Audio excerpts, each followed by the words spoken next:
E aí, bora conversar sobre uma ideia que, olha, pode mudar um pouco o jeito que a gente pensa sobre alegações religiosas e essa noção de uma verdade universal. Já parou para pensar como é que surgem tantas interpretações diferentes e por que só algumas delas acabam virando a verdade para muita gente? Pois é isso que a gente vai investigar hoje. Então, para começar, vamos direto ao ponto. A gente está falando aqui de um quebra-cabeça bem no centro da questão. Será que existem verdades que são absolutas, que valem para sempre? Ou será que tudo é uma questão de perspectiva, algo que muda dependendo do tempo e do lugar? Essa é a pergunta de US$ 1 milhão, né? A gente vê por aí um monte de crenças, de interpretações, e muitas delas batem de frente umas com as outras. Então, como é que no meio disso tudo, uma delas se destaca e vira a verdade para um grupo enorme de pessoas?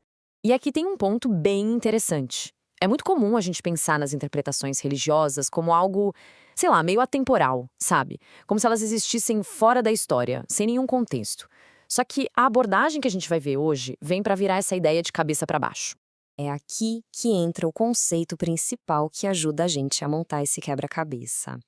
É uma ferramenta que vem lá dos estudos culturais e que, olha, é super poderosa para entender esse fenômeno. Pensa que é como colocar um óculos com uma lente nova para enxergar as coisas. A ideia aqui é que toda fonte de conhecimento, mas toda mesmo, está sempre ligada a um contexto bem específico. Sabe? Nenhuma ideia simplesmente brota do nada. E o nome disso é conhecimento situado. O que isso quer dizer na prática? Que qualquer afirmação, qualquer conhecimento, é moldado pelo contexto e pela perspectiva de onde ele surgiu. Ou seja, não existe um ponto de vista 100% neutro, totalmente objetivo. Isso é fundamental. Tá, mas o que é esse contexto afinal? Bom, a gente está falando de um pacote de coisas. Pensa no momento histórico, nas regras culturais de um lugar, na estrutura da sociedade e até nas disputas políticas da época. Tudo isso junto cria o ambiente que vai influenciar o que as pessoas entendem como conhecimento. Agora a coisa fica ainda mais complexa, porque essa ideia da lente não vale só para os textos lá da origem, não. Ela vai passando por todas as camadas de quem interpreta esses textos. É tipo um efeito cascata. Pensa assim, essa lente da perspectiva se aplica primeiro aos textos e materiais originais. Depois, ela se aplica aos acadêmicos que estudam e interpretam esse material, talvez séculos depois. E, por fim, ela se aplica a cada um de nós quando a gente entra em contato com essa informação. Cada etapa adiciona um novo filtro, uma nova perspectiva. E isso, claro, serve de convite para a gente olhar um pouco para dentro. Quais são as ideias pré-concebidas que a nossa própria história, nossa cultura, nossas experiências trazem com a gente? Como é que o nosso lugar no mundo molda a forma como a gente entende as coisas?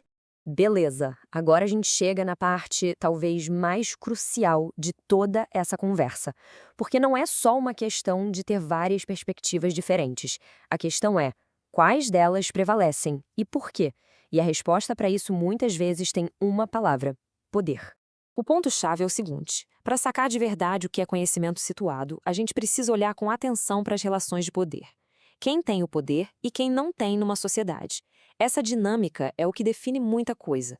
E a partir daí, a gente começa a fazer umas perguntas mais diretas, mais afiadas.